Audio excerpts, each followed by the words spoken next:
सोमवारी, विशेषतः श्रावणी सोमवारी शंकराची पूजा व आराधनेसाठी रांगोळी काढणे अत्यंत शुभ मानले जाते.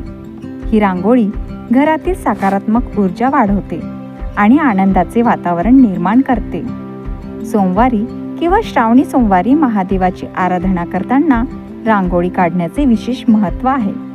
पूजेच्या ठिकाणी रांगोळी काढणे हे केवळ सजावट नसून ते भक्ती आणि शुचितेचे प्रतीक मानले जाते. शंकराच्या पूजेसाठी पांढऱ्या रंगाची रांगोळी वापरणे शुभ मानले जाते, कारण पांढरा रंग शांतता आणि सात्विकतेचे प्रतीक आहे. शुभचिन्हे आराधनेसाठी शिवपिंड, त्रिशूळ, डमरू, ओम किंवा बैल म्हणजेच नंदी यासारखी चिन्हे रांगोळीत काढली जातात. यामुळे पूजेच्या जागी सकारात्मक ऊर्जा निर्माण होते. तुमचा आजचा दिवस आनंदी जाओ. धन्यवाद.